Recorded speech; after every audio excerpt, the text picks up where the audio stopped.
Isang matinding pasabog na balita ang kumalat ngayon matapos maglabas ng pahayag ang Korte Suprema na maghahain sila ng kaso laban kay Pangulong Kuting Jr. at Torre kaugnay ng mga aligasyong iligal na aksyon ay ginawa nila laban kay dating Pangulong Rodrigo Duterte. Ayon sa mga detalye, pinahayag ng Korte Suprema na may sapat na batayan upang pag-usapan ang mga hakbang na ginawa ng dalawang mataas na opisyal laban kay Duterte, kabilang sa mga aligasyon ng mga panglabag sa karapatan ni Duterte at mga hindi makaturang ang hakbang na nagdulot ng pinsala sa kanyang reputasyon at kanyang mga taga-suporta.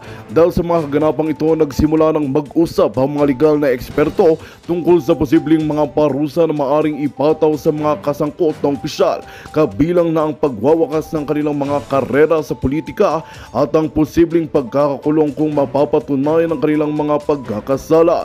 Ayon sa ilang mga mambabatas, ang desisyon ng Korte Suprema ay isang hakbang patungo sa pagtiyak ng katarungan hindi lamang kay FPRRD kundi pati na rin sa mga ordinaryong mamamayan na nakaranas ng mga ganitong uri ng pang-aabuso mula sa mga nasa posisyon ng kapangyarihan. Nagbigay din ng mensahe na ang sinumang lumalabag sa batas ay kailangang panagutin anuman ang kanilang katayuan sa lipunan. Sa ngayon, patuloy ang pagmamasid ng publiko at mga international observers sa mga susunod na akbang ng Korte Suprema at ang magiging reaksyon ni Kuting Jr. at Torres sa mga akusasyong ito. Maraming naniniwala na ito ang simula ng isang seryosong legal na laban na magtutukoy ng magiging direksyon ng politika sa bansa, habang mga taga-suporta ni Duterte ay umaasa na magtatagumpay ang kasong ito at ang mga kritiko naman ng Marcos Duterte administration ay nagsasabing ito ang tamang panahon upang itamang mga maling hakbang sa nakaraan. At yan nga ang balitang ating pakakatutukan, ngunit bagong lahat siguraduhin mag-subscribe at i-hit ang notification bell para sa patuloy na pagtutok sa mga silip ng bagong balita sa tunay na boses ng masa.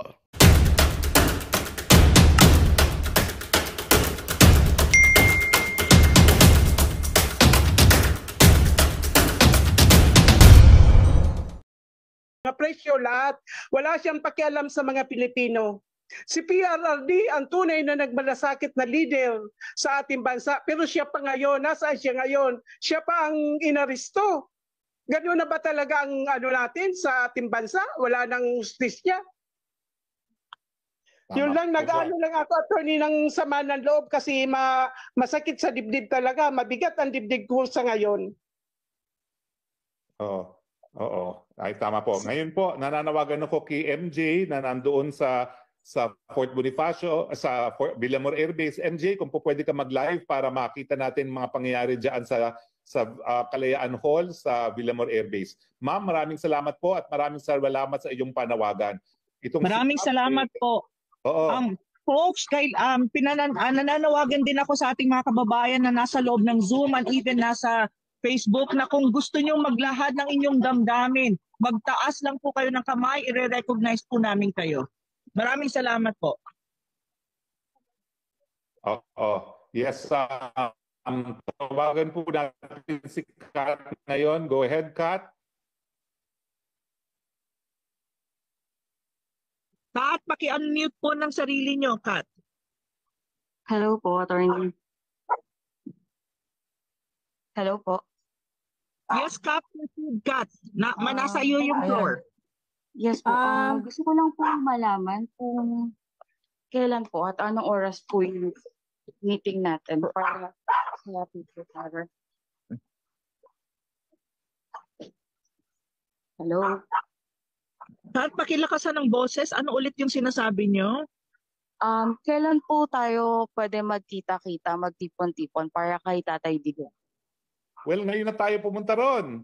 Kailan pa tayo para dumami na pupunta pa ba tayo doon pag wala na? Galing pa po kasi kami Pangasinan. Sa Villamor Air Base? Galing pa po kami dito sa Pangasinan. And then, yung mga kasama ko po, actually kalaban namin po yung, pwede ba ako magsalita ng pangalan? Or basta kasama po ni Bangag. Ninakawan po nila kami ng pera. Dahil po sa pabahay, ilang milyon yung kami na nagrereklamo, kinuha nila yung pera namin. At may mga evidence din po kami. Kaya gigil na gigil ako sa kanila kasi solid talaga yung pamilya namin. Solid Duterte kami. Talagang malagot po sa ginawa nila. Sobra, nakakaiyak. Well, Maharlika at saka Ana, ang suggestion ko, manawagan na tayong magpunta ng EDSA kasi sa Villamor, ang dali isarado ng Villamor dahil yan ay isang military camp. So, No? EDSA.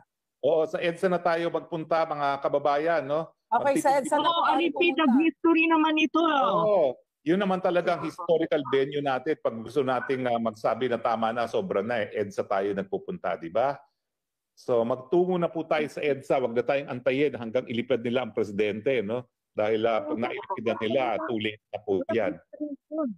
Pero what is this? This is already a silent martial law. Officially, there's Yes. no declaration. So saan ba tayo pupunta? Tayo, di ba EDSA? So mga kababayan, ano ba? Hihintayin pa ba natin na yung magsimula silang talagang nasa ano na tayo? Nasa maitim na kasaysayan na naman ulit ng ating bansa? Di ba? Sumusobra na yung pagnanakaw po nila. Oh. Grabe Galing na po po. kami- Maraming salamat. Galing- Maraming salamat. So sana Galing magdala po ka ng kami mga sa kapitbahay mo dyan sa OVP. EDSA. Galing po kaming OVP nung Tuesday last week sa Mandaluyong. And then yun nga po, nahingi rin po kami ng tulong. Pero at this time, sobrang ginawa nila. Yes. Talagang napupuno na po kami kasi may mga kasama din po akong vlogger. Mm. Actually, isa po Oo. kami sa mga nag-motorcade kay Tatay Digong nung tumakbo siya. Lahat ng mga kasama nating vlogger, i-live nyo rin to sa inyong mga pages ha, at sa inyong mga YouTube dahil itong panawagan natin dapat makarating sa lahat ng Pilipino ha. Kailangan lahat ng Yes. Pilipino. Ikaw, Marlica, Ana, manawagan ka may- muna ngayon no, habang tayo nag-aantay. Yes, kay Prof. MJ Ana, at may saka sinend kay- akong picture sa'yo na kung saan makikita si Pangulong Duterte na nasa VIP lounge at finally ay kumakain na siya ngayon kasama si ang kanyang partner na si Miss Hanilet. So, kung pwede natin bayan, na maayos Happy yung sitwasyon ng Pangulo. Yeah. Maayos ang sitwasyon ng Pangulo. Pero again, kailangan na po talaga natin kumilos at ipakita ang ating puot sa gobyerno ni Marcos Jr. Sa lahat ng paggigipit since 2022 po ako simula nang nagsalita laban sa kanilang mga kasinungalingan. Ako ay isa sa not only in the Sara, isa ako sa malaking kontribusyon na nagpanalo sa bangag na ito na hiningi ko ng tawad sa aking mga kababayan. As early as August, naging open ako sa taong bayan na nagsalita na may ahas sa Malacanang at pinupugaran ng ahas. Hindi po nagkamali si Maharlika. Nung mga panahong yon, August 2022, wala pa pong mga puting ahas noon. It was my decision to speak up laban sa gobyerno bangag. Pero nasa 2025 na po tayo at tama ang naging desisyon ko na talagang i-expose ang mga walang hiyang ito dahil lahat na tayo tinatarget. Buong sambayan ng Pilipino tinatarget. Bakit kayo tinatarget? Sa pagpapahirap sa inyo sa araw-araw niyong pamumuhay. Ang bigas na pinangako, alam nyo na yan, paulit-ulit natin. Ibaba ang kuryente daw. Hindi naman binaba ng kuryente, sa halip tumaas pa. Ang tubig, ang mga bilihin, ang trabaho. Ngayon, di ba, lalong tumaas ang mga bilang ng mga walang trabaho sa Pilipinas. Ulitin ko, ang build na i-continue niya, wala. Lahat ng mga anomalya. So ano pa bang inaantay ng taong bayan? Kailangan pa bang masaid ang pera ng Pilipino na 80% of the 2025 budget na unconstitutional? Na ito ay panggagancho, ay nagastos na rin, nakuha na nila yung pera. Wala pa rin gagawin ng taong bayan? I believe, ito ang panahon, itong araw na ito, at sa mga susunod na araw, ang inadya ng Diyos na manindigan, hindi lang ang mga ordinaryong Pilipino, even yung mga nasa gobyerno mismo, kayong mga kapulisan na nagme-message sa akin, kayong mga sundalo na nagme-message sa akin, Miss Maharlika, nakikita po namin, sukang-suka na po kami sa gobyerno, nag-aantay lang po kami na lumabas ang mga tao, may mga ganong message. Ito na, naglalabasan na yung mga tao. I hope manindigan kayo. Hindi, sabi ko nga pa ulit-ulit, Pangulong Duterte, ilang years na lang. Di ba? He lived a good life. Pero pinaglalaban pa rin kayo eh. Di ba wala, si Pangulong Duterte, eto na yung contribution niya sa atin, sa inyo. Pero kailangan yung pakumilos para sa susunod na henerasyon. Hindi yung ganito. Pababayaan nyo na lang na bangag ang presidente ninyo at ulit-ulitin ko yan, addictus, addictus, benedictus.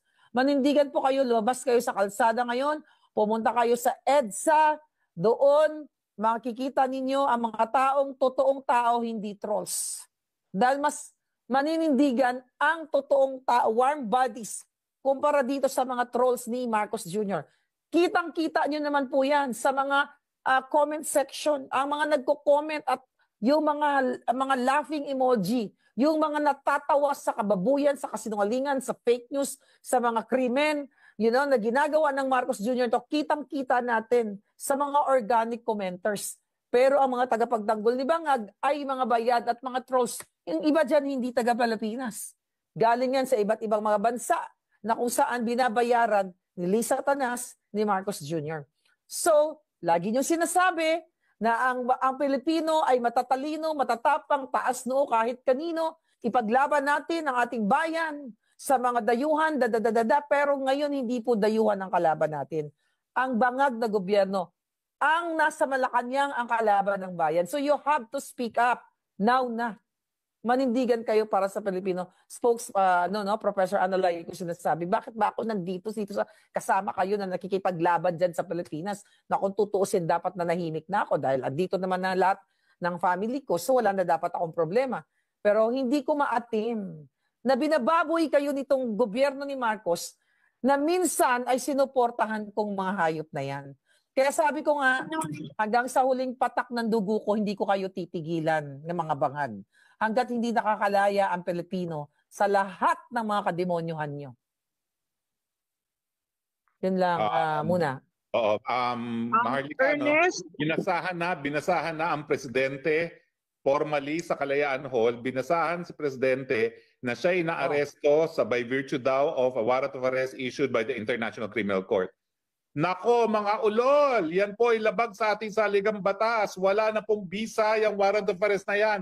Lahat kayo mga kapulisan na nag-aresto kay Presidente, lahat kayo liable for unlawful detention. Pero binasahan na karapatan ang ating Presidente at mga kapulisan.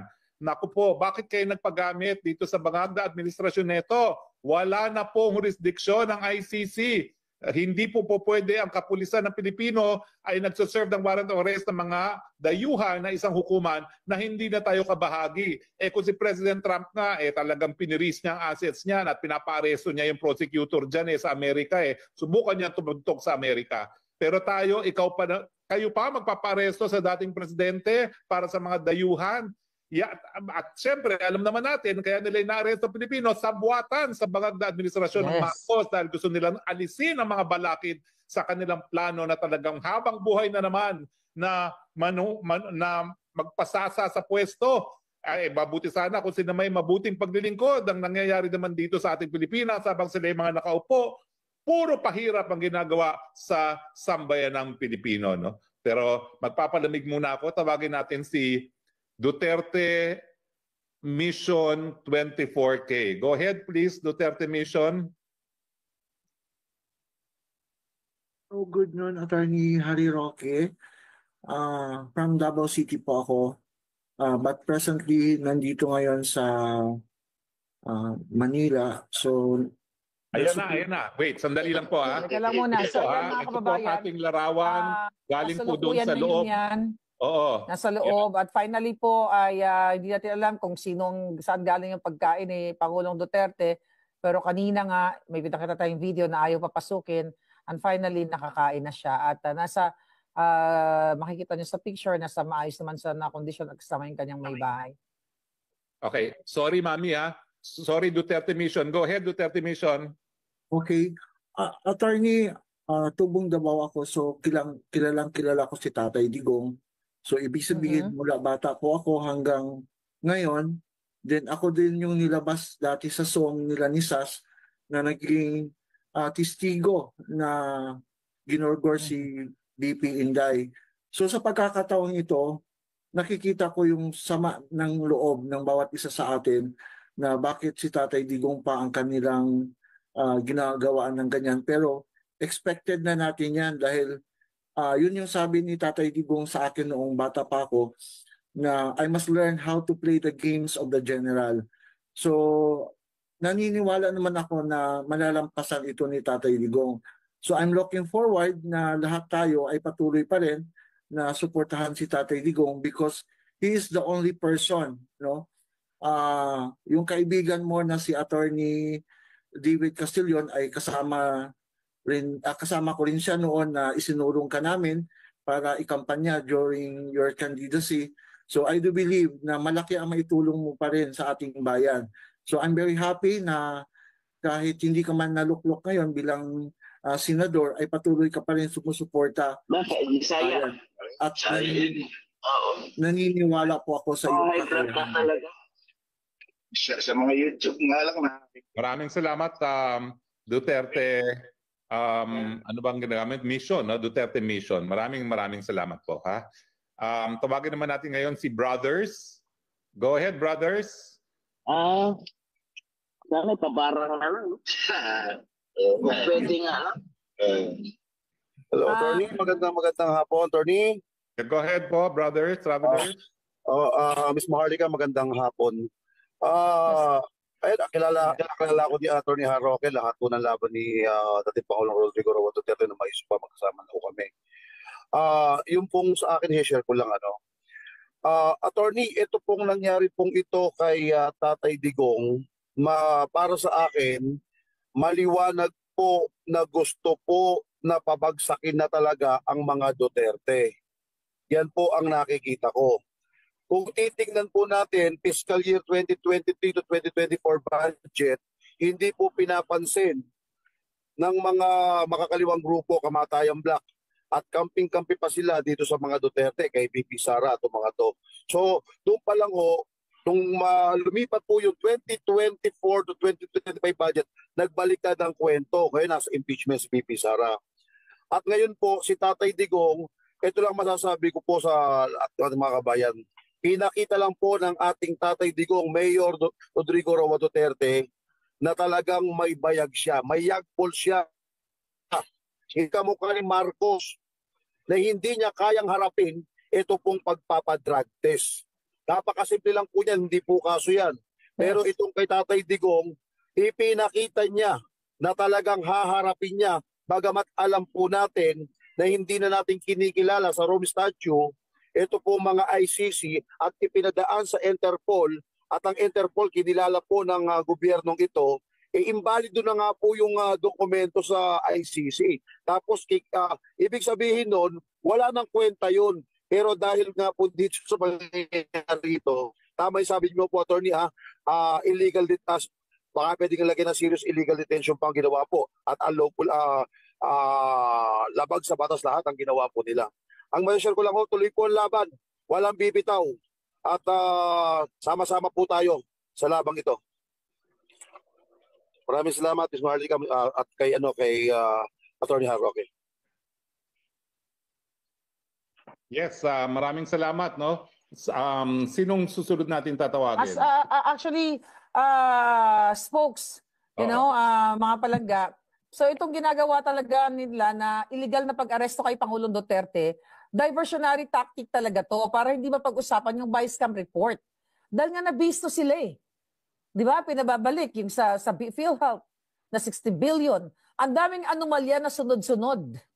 Di ba? Dito sa gobyernong ito. So naniniwala tayo na itong ginagawa talaga nilang paggigipit, diversion ito. Kaya kahit alam nilang illegal arrest ang ginawa nila kay Pangulong Duterte, wala silang pakialam, kahit alam ng mga abogadong mga matatino at patatalino dyan sa Pilipinas, na mukhang katawa-tawa itong PNP at gobyernong ni Bangag, ano ang expect natin? Bangag nga sila. Wala sa tamang pag-iisip. So, wala na silang nare-respeto at wala silang kahiyan. So mga kababayan, ulit-ulitin natin, lumabas kayo, andyan na ang ating mga vloggers, nasa EDSA na, Papunta na sila, mga OFW, yung mga palangga ko, nagme-message sa akin, Miss Merlica, pupunta na kami doon. So I hope sunod-sunod na po kayong pumunta at kailangan nyo manindigan. Dahil mas importanteng usapin ang bilyon-bilyong ninakaw nila kumpara sa isang tao lang kay Pangulong Duterte. Kung tutuusin, sabi ko nga, retired na ang Pangulo eh. Pero bakit nila tina-target? Bakit sila nagda-divert ng issue? Dahil sukol na ang bangag na administrasyong ito. Malinaw yan. Wala na pong ultimate solution sa nangyayari ngayon, kundi ang mga boses ninyo, ilabas nyo na. At naniniwala ako, I'm very positive, Spokesari Roque, matatapos na ito dahil maninindigan na ang taong bayan. Sooner or later, Filipinos will win laban sa mga bangag. Well, kaya nga po, ang panawagan natin, nandito tayo ngayon para marinig ang boses natin, pero importante po, manindigan tayo, hindi lang sa salita. Tayo po ay pagtungo na sa EDSA, ipakita na ang Pilipinas, dito sa Pilipinas, tanging Pilipino lang ang lilitis sa mga di umano'y gumawa ng krimen dito sa ating bayan dahil tayo isang malaya at soberenyang bansa. Okay? Siyempre po, mahal si Duterte, yan po ang dahilan para pumunta sa EDSA. Pero kung hindi nyo gusto ang Duterte, ipaglaban nyo naman yung ating soberenya bilang isang malayang Pilipinas, no? Okay. Prof. Ana, sige, ikaw muna, tapos tawagin natin si Mila Morales. Prof. Ana, saglit lang po. Gusto ko lang yung mga nanonood sa atin, si Dion. Sabi ni Dion, only we the Filipino can end the corruption on how corrupt our nation is or how poor our people are. Sabi niya, end crony and capitalism. Please pray for Tatay Digong. Please pray. Stop corruption now. Si Kampong Chicken, sabi niya, if the Filipinos are in the delusion of having a future within this government, wake up. Sabi niya. No plead of hope or cry will change this government. Lumabas na daw po kayo sa kalsada at kailangan ipagtanggol ang ating mga kababayan. Ngayon, ang ating karapatan at ang yun na, ang mga comment halos lahat dito gusto nilang ilis ang issue kasi booking na sila. So yes, Prof. Ana. Yes, Prof. Ana. Gusto ko lang sabihan si Spokes na may pinadala ako sa kanya. Paki-check do Spokes, paki-check yung message ko. Kailangan tignan mo 'yon. Pinadala ko sa iyo. At the same time, legal matters 'yon, Spokes. On the other hand, ang sinasabi ko lang, kalapastangan sa Pilipinas ang ginawa ng Marcos administration, allowing an institution to interfere in our domestic affairs and at the same time sa soberenya natin. Ang tanong ko sa ating mga kababayan, hahayaan nyo bang lapastanganin ang dugo at pawis ng ating mga kanununuan ang pagtatanggol sa soberenya ng Pilipinas? So ngayon na po ang ating panahon para ipakita natin na hindi natin hahayaan ito. Hindi ito issue ng mga Duterte lang. Issue ito ng buong Pilipino at ng buong Pilipinas. Ang pinag-uusapan po dito is independence and sovereignty ng bansang Pilipinas. Attorney Trix, yun po muna. Ba sa loob? Oo. Spokes, paki-check ng message ko. May pinagdala ako. Papadala ko rin sa iyo mamaya, sis. Medyo nasa kasi ako, nasa daan. Pabalik ako ng aking lugar. Kumpirmado na po na nag-issue ng warrant of arrest ang ICC laban kay Presidente Duterte at ako naman po bilang Pilipino na kabahagi ng International Criminal Bar, ang bar ng ICC na sinasabi ko, wala na pong jurisdiction ng ICC, no? At yung ginawa nilang pag-aresto, yung ginawa nilang pagtulungan sa ICC, labag po yan sa batas. Hindi lang po sa batas, kundi sa sadig ang batas natin. Now, Attorney Trixie, nasa loob ka na ba? Kasi kinakailangan natin ng report kung ano nangyayari sa loob mismo ng Kalayaan Hall. Or di naman kaya si MJ. MJ, kung ikaw ay narariyan, salamat doon sa pinadala mong picture kay Maharlika. Pero kung po pwede, mag-live ka sana dito, no? Pero habang inaantay natin si Attorney Trixie at saka si MJ, Mila Morales, go ahead, Mila. Hello, Attorney. Good morning uli. Ki Maharlika, ki Prof. Malindog. Gusto ko lang ilabas yung sa loobin ko na hindi na tayo kailangan maniwala kay Bangag na presidente dahil di ba sinabi niya na hindi siya makikipagtulungan sa ICC. Tapos sinabi niya rin na kontra siya sa impeachment. Tapos ano nangyari? Kabaliktaran. Yes. Hindi na natin dapat paniwalaan ang bangag na gobyernong ito. Kaya dapat talaga na kumilos ng bawat isa sa atin. Ipakita natin, tama ka, attorney, na hindi lang laban ni PRRD ito, kundi laban ng soberenya ng Pilipinas. Laban ng mamamayang Pilipino. Mawawalan tayo, babalik na naman tayo sa martial yun ito nung tatay ni Bangag. Dati yung ginawa sa atin. Na ginagawa nila kahit wala sa batas. Linalabag nila na ang batas. Wala na. Kaya dapat talaga na kumilos na. May mga tao na attorney doon sa EDSA ngayon. Well, nananawagan na po kami, no? Kaya kung wala pa kayo sa EDSA, pumunta na kayo doon sa EDSA, no? Magdala na lang kayo ng bawon at ng payong, no? Dahil sigurado po medyo mainit at baka umulan, no? Pero importante po na iparating natin ang mensahe na hindi papayag ang mga Pilipino na labagin ang ating soberenya, lalong-lalo na kung ang ipapaaresto na nablabag sa ating saligang batas ay ang pinakaminamahal na naging presidente ng Pilipinas na si Rodrigo Roa Duterte. Tama po, Spock. Salamat po. Salamat. Oh. Okay. So anyway, habang inaantay natin si Attorney Trixie na makapasok dito, tsaka si MJ na mag-report live sa nangyayari sa ground, nakakuha na po ako ng kopya ng warrant of arrest na inisyu ng ICC. Ang sinasabi ko lang is sisihin ninyo ang prosecutor ninyo dahil dapat sila ay nagsimula ng preliminary investigation nila 1 taon matapos tayo bumitiw sa pagiging miyembro ng ICC. Pero dahil natulog sila sa kangkungan at nagsimula ng preliminary investigation ng 2 taon, wala na po talagang jurisdiction ang International Criminal Court. Kaya po ako nananawagan ngayon, naku mga pulis, wag po kayong magiging bahagi ng illegal na pag-aresto kay dating Presidente Rodrigo Roa Duterte dahil wala po talagang basehan yung pagtutulungan ng pulis sa ICC bukod dun sa dahilan na gusto talagang tugisin at gurgurin ng Marcos administration ang dating Presidente Duterte bilang isa sa pinakamalaking balakid nila sa Marcos Forever muli. No? Now, ang alam ko po ay si VP Sara ay parating na rin sa Maynila anytime now. Okay? Sa totoo lang po, nagbago ng flight itong si Presidente Duterte para nga maiwasan sana yung ganito mangyayari. Pero yes, coming from galing sa ating puting ahas, ano? So galing mismo sa loob to ng Malacanang. Kasi ang dami na palang mga schedule na indignation rally. Meron na sa Davao, sa iba't ibang lugar. At ang plano ng bangag na administrasyon, pag hindi daw nila ito na control, ay magde-declare ng martial law si Bangag. So ano ang gagawin ngayon ng taong bayan? Papayag balak kayo na mag-declare ng martial law ang Bangag dahil nanindigan kayo? So the more na lumabas kayo, as long as peaceful tayo, kailangan ninyong manindigan. Coming from our puting ahas, naaalarma sila. Dahil nakikita nila yung support not only sa social media. May mga tao na palang nag-organize habang nag-uusap tayo na sila ay maninindigan. Thank you so much po sa lahat ng mga nanonood. So yan ang kailangan niyong malaman na pinlano na nila ito. Itong martial law na ito, Spokesari, Prof. Ana, sinabi ko na ito 2023 pa na ito yung mga plano nila, ito yung steps nila na gagawin.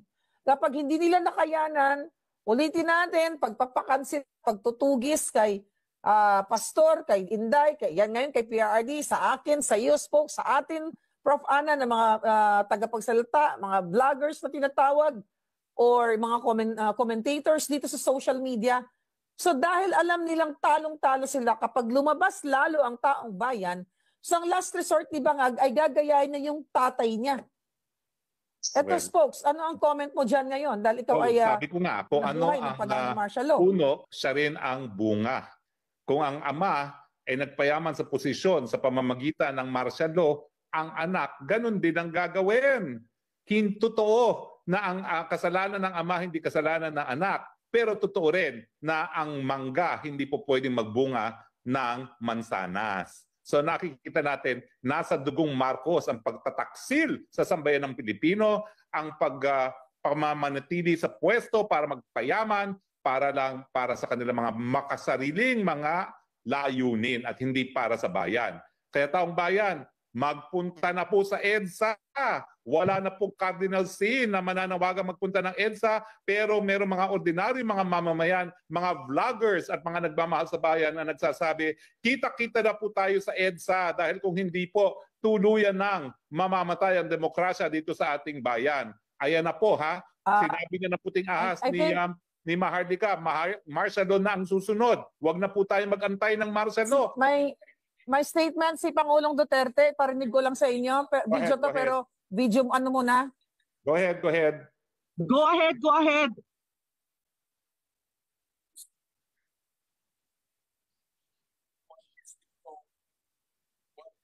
Go ahead.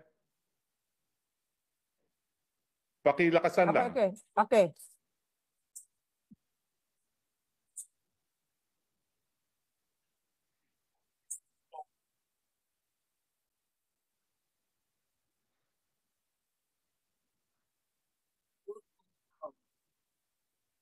Legal basis for my being here. Yan. Magandang balita ang hatid namin sa inyo ngayong araw. Sa pagtatapos ng aming balitaan, nagbigay kami ng mga mahalagang impormasyon. Maraming salamat sa pagtutok at pagsuporta sa aming programa. Huwag kalimutang manatili sa mga susunod na araw para sa mga bagong balita at mga kwento na dapat nating abangan. Mula sa Boses ng Masa, magandang araw, Pilipinas!